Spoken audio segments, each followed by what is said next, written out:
Welcome to It Takes Two. I'm Blair. I'm Chris. And today we'll be talking about Love and Marriage Huntsville, Season 6, Episode 27. Listen, the mic was far away from me. Sorry, guys. How y'all doing? We're doing okay. We try and get over a little sickness, but we're here to give y'all this review for Love and Marriage Huntsville. How you feeling, Blade? You feeling okay? I'm all right. You doing okay? I'm okay. I want to tell y'all to subscribe, like, share, all the above. We're trying to get to 1,000 subscribers by the end of the year. Now, listen, can we get there? I don't believe in y'all. Now, prove me wrong. Now, Blair. Yeah. Walk me through this episode. All right. Well, we are starting with Kimmi and Maurice. They are at their office building. It's been under construction for 8 months. It's still not quite done. And Kimmi wants Maurice to hop in there and get his handyman on and help get this thing finished. I see you. Yeah. Maurice says he's a lawyer. He's a very, very busy man. Kimmi tells him, look, I know what job you have. You signed up for all of this.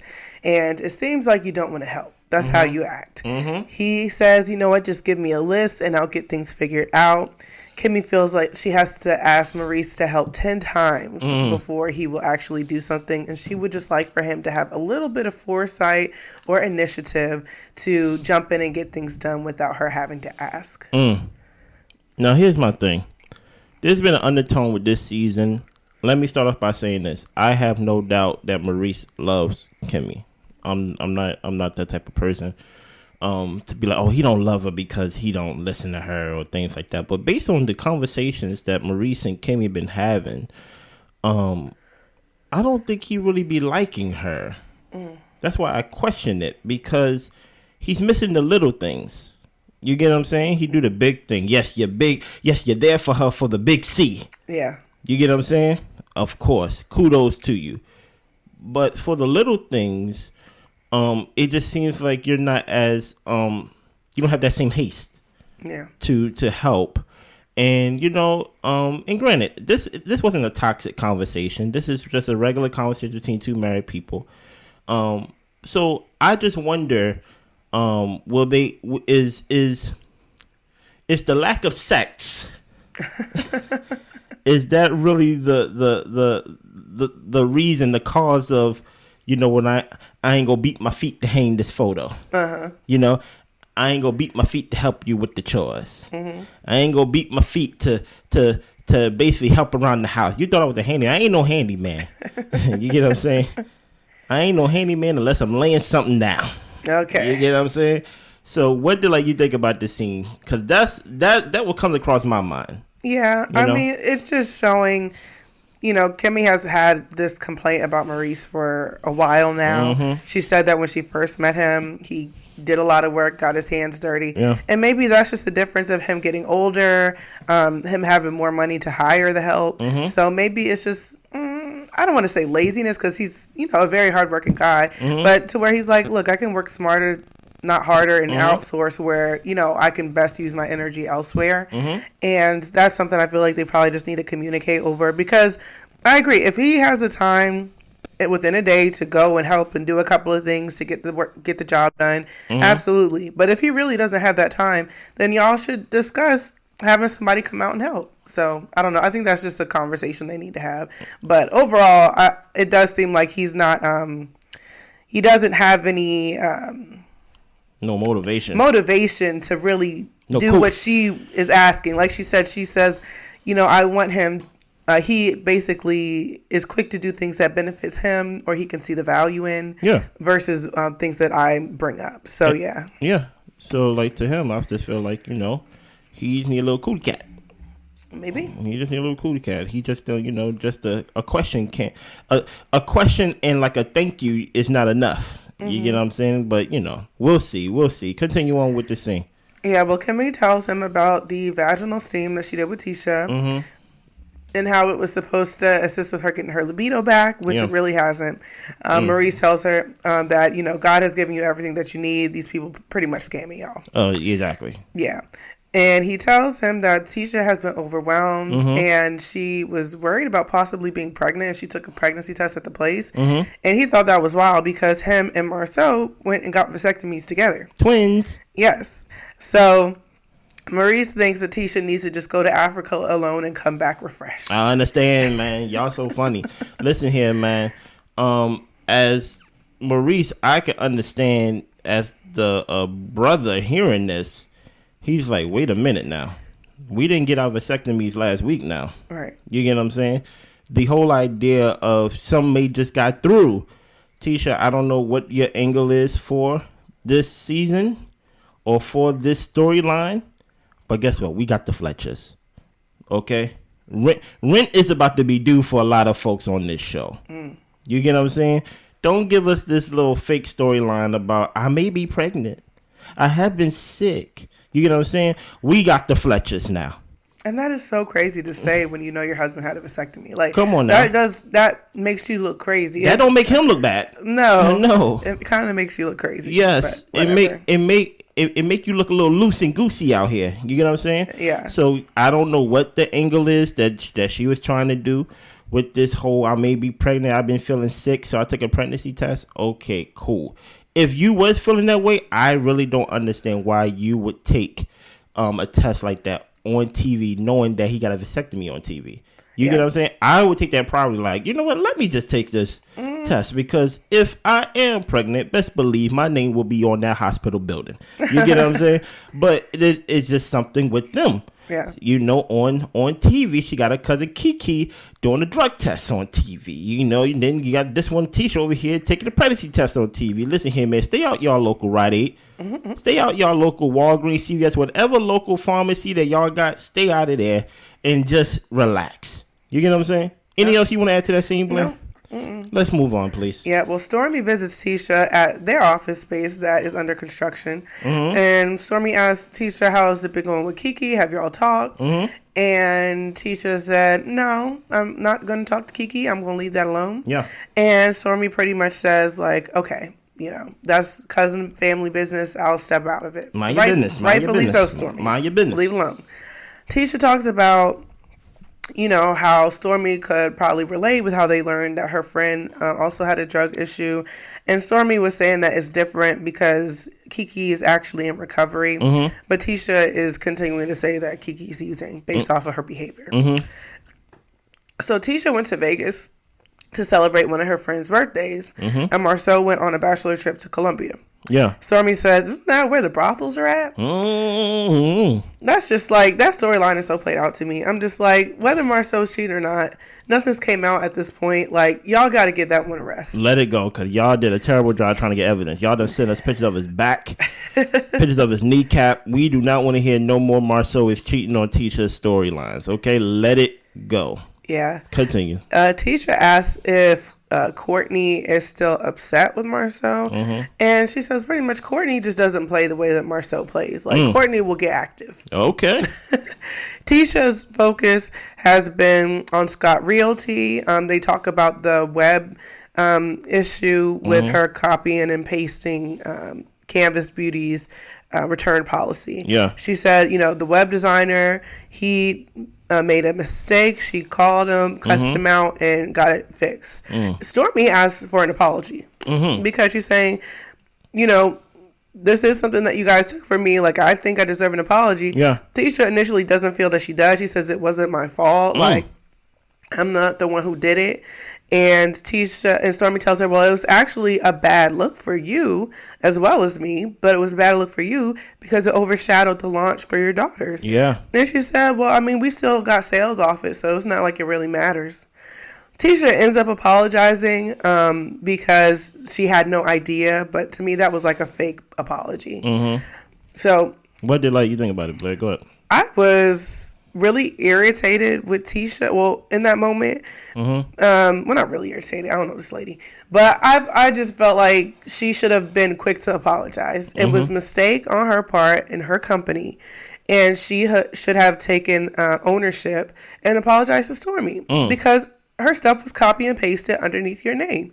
And to me, that points. It made me remember when Mel was talking about how some of these companies make women the CEOs so they can get certain grants and things like that that they wouldn't be able to get otherwise. And the women actually don't know what's going on in the business. They don't run anything. It's just like a pretty title. Yeah.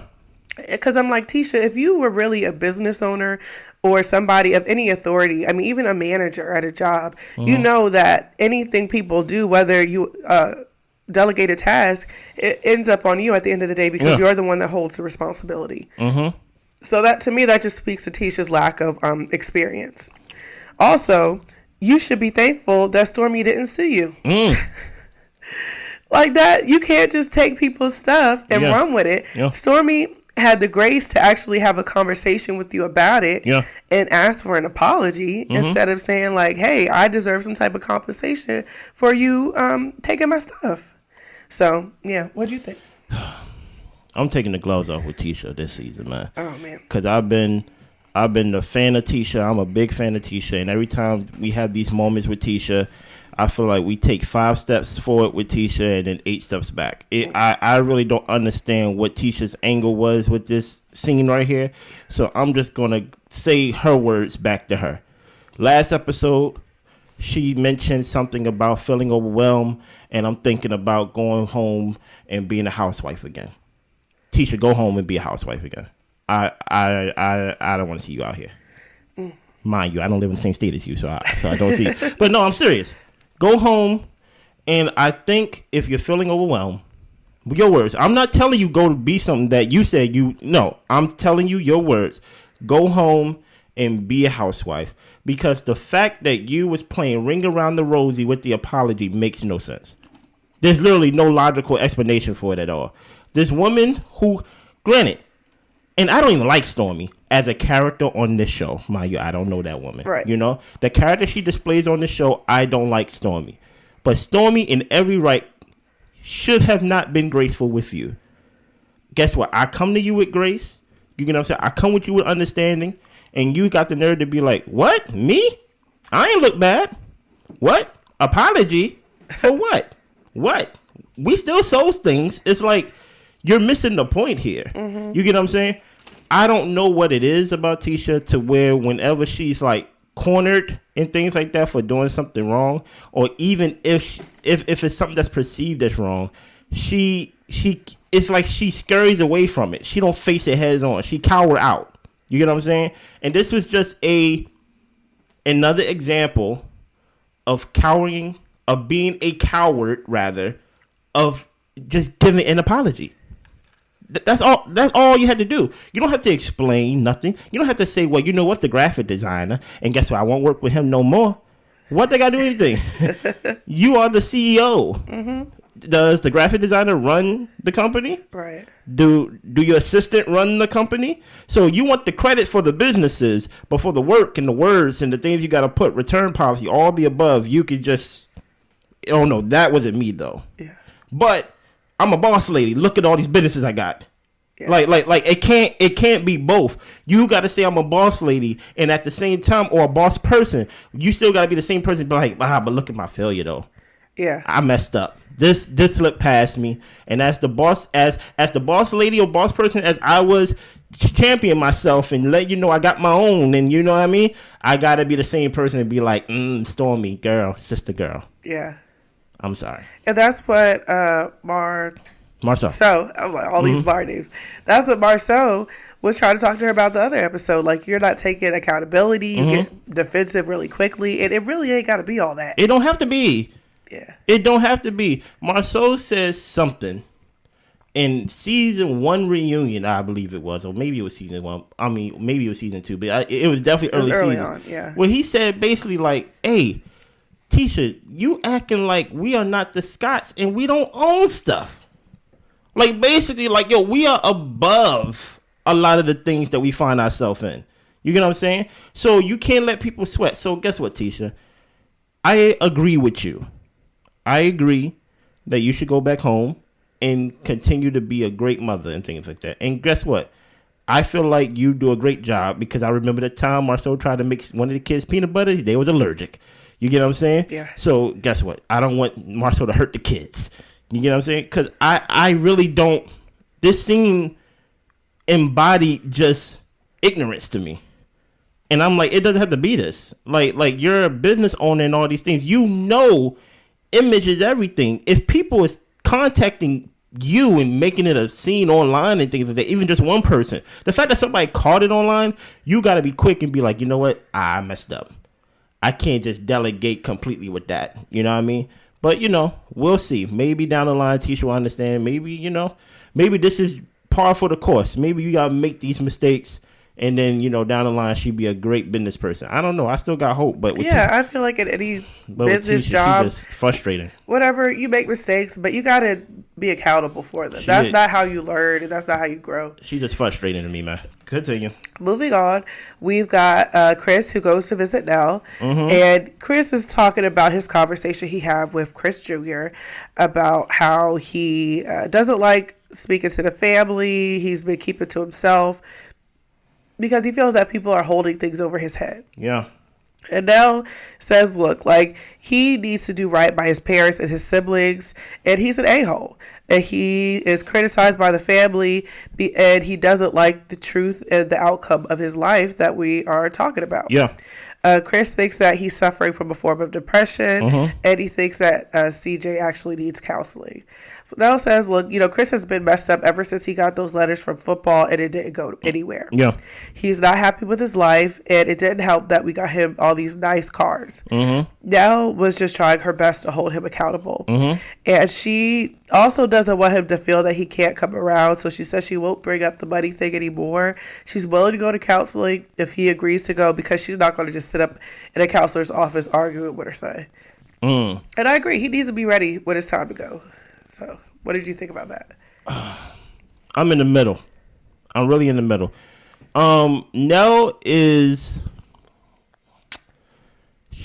whatever you call gentle parenting, Nell is the opposite of that, right? Even when she was addressing her son, she like, what did that a-hole want? Chris is an a-hole. I'm like, geez. You know what I mean? But I understand parents like Nell. Hell, we probably got some parents in the comments that's just like Nell. Parents who are willing to fight the world for their child.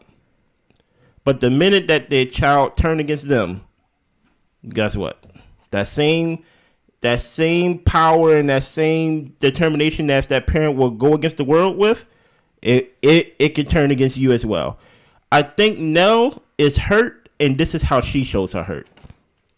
Toughness. She's hardened by the hurt. She's not softened by it. She's basically like, look, man, look at your life. Criminal charges and things like that. We had to get 2 lawyers. I had to come and get these dogs. And even with all these things that you probably didn't do and to deserve these cars and deserve this lifestyle, I was there for you. I supplied things for you. You just don't want to be accountable. You just want to lay down, man. When things are good with you, man, you are high on life. You is nothing like how your father just described you. You get what I'm saying? So in Nell's case, I could kind of see from her perspective of, is Chris Jr. manipulating the situation? Is he manipulating accountability? Is he manipulating like, you know what, woe is me, I don't want to come by the house? Because guess what? Because the same conversation that he had, could he have had it with Nell? I say no. I say no, right? Just off the conversation. It was hard for her to have the conversation with her husband. You get what I'm saying? Yeah. But on the flip side now that's the one side of gentle parent of anti-gentle parenting. But I think this is what you see right here with the Fletchers, of the benefit of having 2 parents in the household, because Chris is the opposite of Nell. If she's hot, he's cold. He's cool. So when Chris doesn't feel comforting enough to go to Nell, he goes to Chris, tells the problem, and Chris can give that information to Nell. And I'm happy Nell was able, even though she came off tough, to actually be like, you know what? I'm not going to bring up the money no more. Depression is real. And I thought what I was doing was a good thing. I thought I was holding him accountable. I thought I was actually doing some erasing of the mistakes that we made in his life, of spoiling him and all these things, by holding him accountable, being tough on him. He's a guy. Usually parents are tough on the sons. Mothers are tough on the sons because, the world is tougher, So it was actually good to see Nell come around and not be so stuck in her ways of actually parenting tough, because depression is real. And truth be told, I can't really attest to it. Back in the day, it wasn't called depression. It was called laziness. So when you was feeling down, it was laziness. And boy, don't feel down after you did something wrong. You get what I'm saying? It's like, oh, no. Don't try to use that depression card when you the one over here getting arrested, you know? So it's kind of hard to actually balance beam that line, you know? Go ahead, Blair. What did you think about this scene from that perspective? Yeah, I felt like you said, I think it's good that Chris has 2 active parents. Yeah. I feel like with Nell trying to hold him accountable, it's a little too late. He's a grown adult now. Yeah. And you can't really parent an adult, in my opinion. I ain't got no kids, let alone any adult kids. But just from my perspective, I mean, the people are who they are. All you can do is encourage them and give them, guidance. But ultimately, they're adults. They're going to do what they want to do. Yeah. And you constantly bringing up money or the dogs or trying to hold them accountable, it's just not going to have the same effect. Like you said, he just won't pick up the phone. Yeah. He just won't call you. He just won't come around, if he feels that he's being harshly judged, even if he's not. So I more so agree with Chris's approach and really try to hear him out and see where he's coming from. Is it a possibility he could be being manipulative? Possibly. Yeah. Or he actually could be depressed. Yeah. And to your point, what's the risk and reward of him manipulating? You don't want him to hurt himself. Exactly. Yeah, exactly. So, you're right. So, you're right. So it's just like whatever the, whatever it's called. I can't think of the word. It's okay. Take your time. Take your time. This is your show.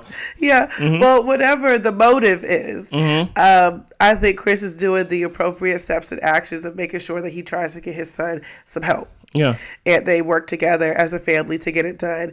And I agree. I feel like Chris Jr. probably couldn't have that conversation with Nell because, like she said, you try to tell him something, he don't listen, he don't like hearing the truth, and it's just like, yeah, she wouldn't have heard nothing coming from him. But thankfully, her son has an advocate in her husband to, maybe she wouldn't have picked up on the possibility of him being depressed if her husband didn't say something. Yeah. So, yeah. Yeah, and Nell said it. She said, Chris' life is not going good right now. So, and listen here.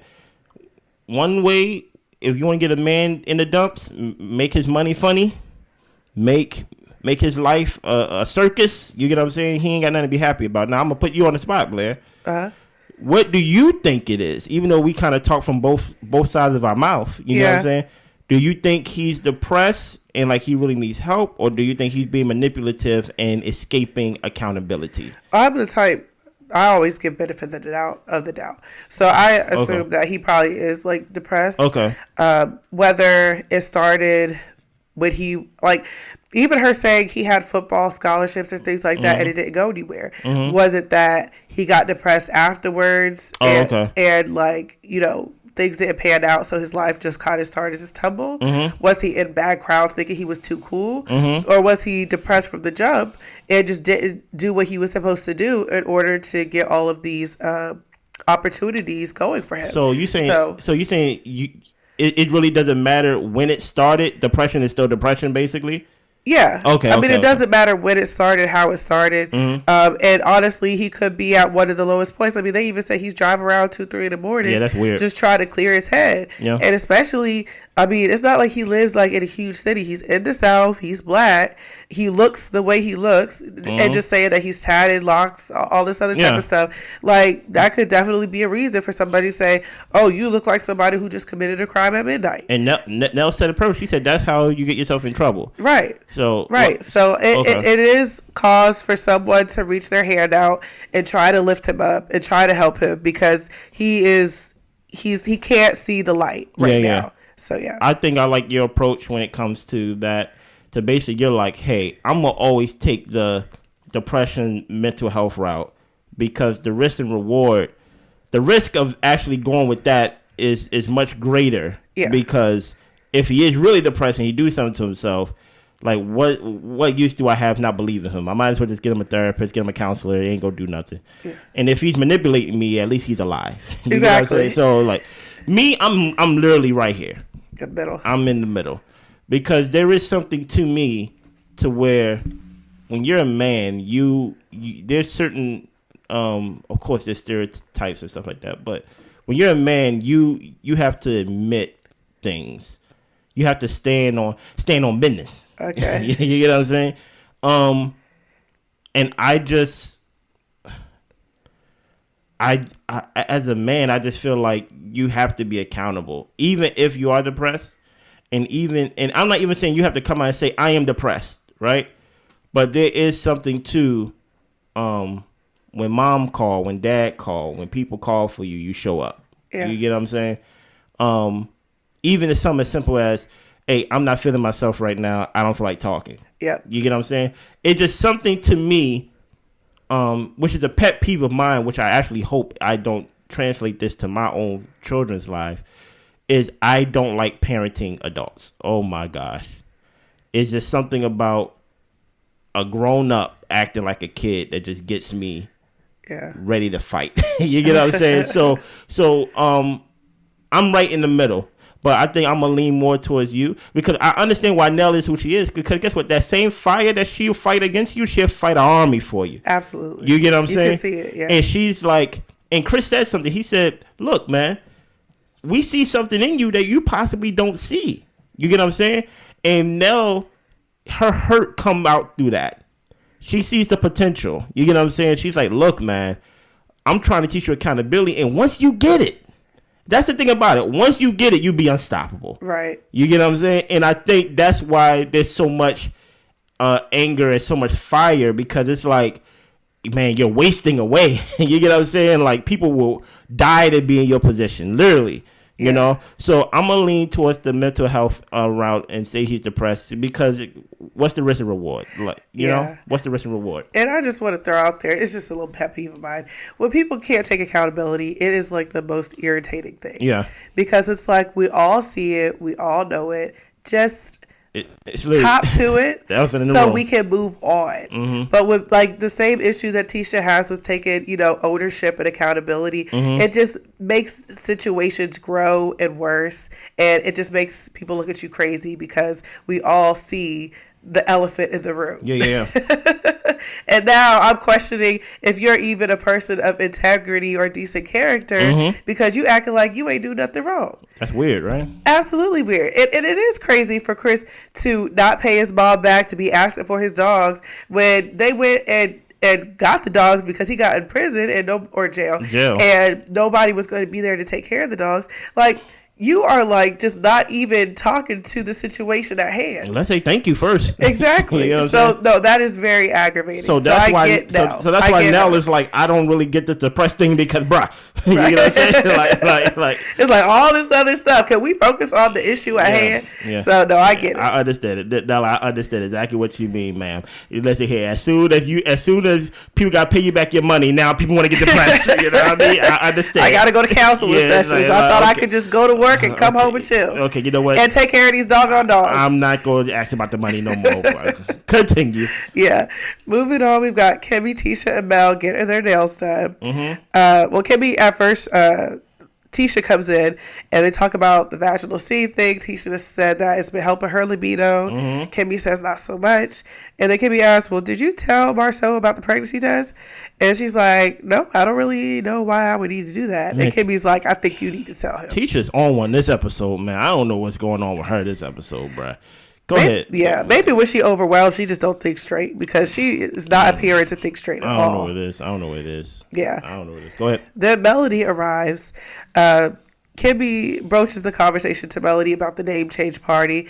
We saw it on social media. We know you like to keep your social media as like a diary. And, Kimmi was like, I thought my invitation was coming. I was looking at my phone and I had never got no ring. And Mel was saying, well, it was mostly just family and close friends. And, I didn't want to invite you guys because it would have became a whole thing. I would have had to invite pretty much the whole cast. Yeah. So she was like, I just didn't want to do it.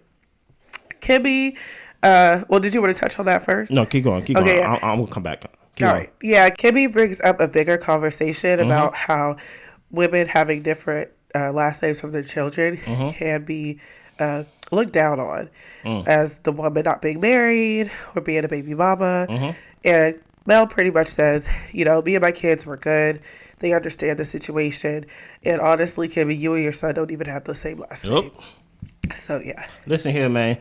Kimmi, I don't know what it would take for you to understand that you and Mel are not friends, right? As much as I am a fan of Nell, as much as Nell is beautiful. She's well put together. Everywhere she goes, she needs security. You know, she is a star, right? She have not shown herself throughout this series to be a great friend. Now, granted, sometimes, guess what? She is the one that is being wronged. But like you said, there was a time where she turned on Destiny. She ain't cool with Destiny no more. In the beginning of the season, she had a number change. And someone like, hey, girl, I don't got your number. She said, well, basically, you know, if you want to reach me, DM me. You get what I'm saying? She has this tendency to be hot and cold with you. This season, she is like KeKe's advocate. You get what I'm saying? I didn't know her and KeKe was closer than family. You get what I'm saying? So, Kimmi, I don't understand why you and I guess it could be hurtful because, you know, Mel did throw Kimmi that party, so it does kind of give the illusion, at least Kimmi thought, that like, I ain't do nothing to you, I thought we was friends. But Mel was like, this ain't a comeback group type of thing, you know what I mean? And to hear her say that, look, it's not that type of thing. I only invited my friends and close friends. You're like, okay, I'm neither. You get what I'm saying? So I think Kimmi got a reality check. And I think because she got that reality check, Kimmi tried to be a little shady. She tried to be a little passive aggressive, saying like, well, you know how kids, that stereotypical thing about, you know, they don't have the same last name as their parents. And guess what? Melly had the perfect comeback. She said, well, you don't have the same last name as your son. Let's talk about more stereotypes and stuff like that. Some people are not even married to the parent, to the father of the child that they have. You get what I'm saying? So I think Kimmi was trying her little thing to be a little passive aggressive, a little shady. She didn't have to say that.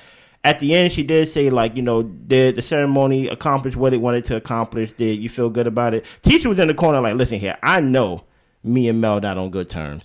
We are basically on thin ice. So I knew I wasn't going to get an invite. But I think Kimmi in that moment, Kimmi can sometimes give off as if she's very level-headed, and most of the time she is. But I think in this instance, she was being shady about, like, you know, you not having the same last name as your kids. You basically setting your kids up for a stereotypical type of experience. And guess what? She's divorced from the kid's father. So that's already a stereotype by itself. And how stereotypical is it? If divorce is 45 to 55%, it seemed like half the people getting divorced anyway. You get what I'm saying? So I just feel like Kimmi was a little shady, and Mel checked that, which was actually pretty brilliant on her end. What did you think about that scene? Pretty much the same. Okay. At first, I was thinking maybe Kimmi was trying to broach just a bigger topic for the audience, but she was upset. Yeah. Yeah, so I think Kimmi, she was just upset that she didn't get invited. So she broached that conversation to be a little shady. Yeah. Yeah. Next, Mel and Tisha talk about how Tisha left when they were at that workout class, and it seemed that Tisha's energy was off. Tisha does apologize and say her energy is not directed towards Mel. She's just been off, and the feedback from everybody was just a lot. Yeah. They talk about following each other back on social media, and they're both like, nah, we good. They physically can't. Right. Because they can't find each other because they blocked and stuff like that. But I think everybody's good in their corners. You get what I'm saying? Boom, boom, boom. Anything else you want to share on that scene? Nope. Or like you gonna do last scene or you need me to pilot this? You got it. I got it. You got it. Okay, well, okay. You pilot the ship. Her voice is fading, y'all. My voice is fading. So these are her notes, and if I don't make sense, I didn't write it. Okay, I am teaching. I'm plagiarizing right now. So this is the last scene, right?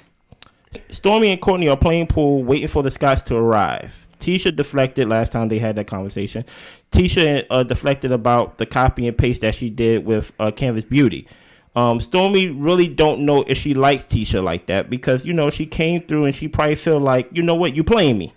You know, you're playing me. Yeah. So Tisha and Marsau finally arrive an hour and a half late. Now, Blair, how do you feel about somebody arriving an hour and a half late? See, I wouldn't have even waited. But, you know, they on the show, so I guess, you know, they probably blocked out maybe, let's say, a 3-hour window for them to film. So, okay, I got to wait. I got to do this thing. But that is very irritating and annoying. Disrespectful. And disrespectful for someone to have you waiting that long. Like, that's wild. Yeah. So while they arrive, you know, they get there, you can kind of tell there's this awkward energy. And, you know, Marsau is basically like, you know, I know, like, you know, last time we talked, you know, so-and-so Courtney, you may be mad at me and things like that. Courtney said he isn't mad at Marsau, but since you talking about being mad, I do want to bring up something that happened at the little town hall meeting we had about the Black Expo. When you called me Mr. Steele, that was childish, and I don't really like to get into the childish thing. Well, Marsau says, well, I call that selective outrage. I call that selective outrage because you didn't have no problem with your wife calling me a B multiple times, but you got a problem with me calling you Mr. Steele. How did you feel about that, Blair? That was right. I mean, you're upset about him coming for you, but like he later says, like, well, I'm not going to come for your wife. Mm-hmm. I can't do that. So, of course, I'm going to come for you. And what, he's not supposed to get his lick back? Listen. He's just supposed to take being called a B? Come on, Stormi. Listen here. Everybody gets mad at Marsau when most of the time Marsau just returns fire. You get what I'm saying? So this whole time you get mad or you feel some type of way about me calling you Mr. Steele, but you let your wife call me a B in front of everybody, right? Multiple times. And in that situation, you know how I feel about that, Blair. No woman needs to be putting a man in any situation that can physically get them harmed. And that's what Stormi was doing. You get what I'm saying? Even we didn't see no scene with Courtney after the fact saying, hey, I appreciate your passion, but don't do that again. Right. Don't call no man out his name like that. And then what Stormi does, she begins to speak and she said, well, it is disrespectful that you called him Mr. Steele, but your retaliation, right? Basically, it is disrespectful. The B word is also disrespectful, but your retaliation is something the B would do. So she's basically passive aggressively calling him a B still. Yeah. A man would have said, Courtney, get your wife. First of all, Stormi, don't tell me what a man would have done. You're not a man. You're not a man. So don't say get your wife. First of all, I said it when y'all was leaving. You get what I'm saying? And then Stormi tried to play this dumb game. I don't know what Stormi's doing. To where she's like, wait a minute, you agree with me. You said you are the biggest B. You get what I'm saying? And I'm like, you're being stupid on purpose now. Yeah. You get what I'm saying? What did you think so far in the scene, Blair? Yeah, Stormi, she's just trying it. Mm-hmm. And she's just pressing it because she's irritated. Yeah. She probably irritated because they late. She irritated because the girl copy and pasted her stuff. And it's just like, you shouldn't have gone on this doggone double date. You don't like these people. Mm-hmm. Yeah, whole time. And then you sitting up here talking about, oh, well, this is why I thought you were a B and saying this and all that stuff. And then Marsau was like, you know what? We had this conversation. So I guess I'm going to just have to learn how to ignore you because I can't tell you how to talk. Yeah. You ain't going to do right. And she's like, ain't got no get right in her. Exactly. Mm-hmm. And then, sorry, that's when she goes on to say, well, you don't need to be ignoring people. That's why your wife got the water thrown in her face. Oh, my goodness. And I'm just like, Stormi, this is exactly why you need to be ignored. I was about to cuss. I was like, don't cuss. No. This is exactly why you need to be ignored because nobody need to listen to that. You want to act like the biggest and the baddest, like people supposed to be scared of you and your husband. Like it's laughable, honestly. It really is. Listen here. Marsau says, in your culture, the B word is a frequent word. And he doesn't have time to tell adults what's appropriate. And then all of a sudden, Stormi kind of get emotional. And she kind of like, you know what? I can't do this. And then she kind of leaves. And Courtney is like, hey, babe, let's finish this game. Let's finish this game. Come on. We still got something to play. Yeah. Oh, I'm so happy I got done reading this because this is holding me back. Now I can get my opinion. Okay? Listen. I'm going to say it again. I said it a couple episodes ago. Stormi, I want you off my show. Okay? This is my show. I was enjoying the show. And now every time I see you on the screen, I am upset. This is supposed to be a great time that I'm chilling with my wife. We watching the show. We're laughing. And now I'm upset. And I don't want to talk to her after the show. Because I'm mad.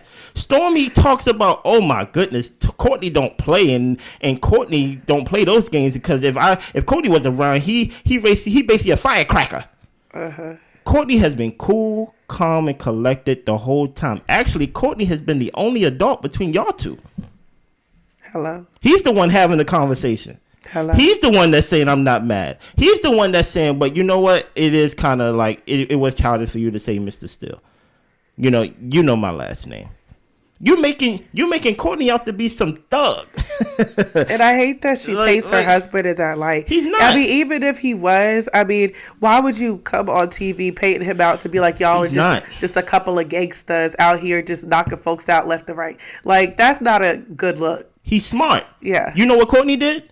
He said, you know what? At that cookout that y'all going over at Maurice and Kimmie's house, I'm not gonna go. You turned that from actually being a mature response to no, Courtney ain't gonna be here because if he come here, he gonna kill everybody. I'm like, no, what? Exactly. No. So listen here, Stormi, I don't want you on the show no more because I don't know if you thought this was love and hip hop, but this is love and marriage.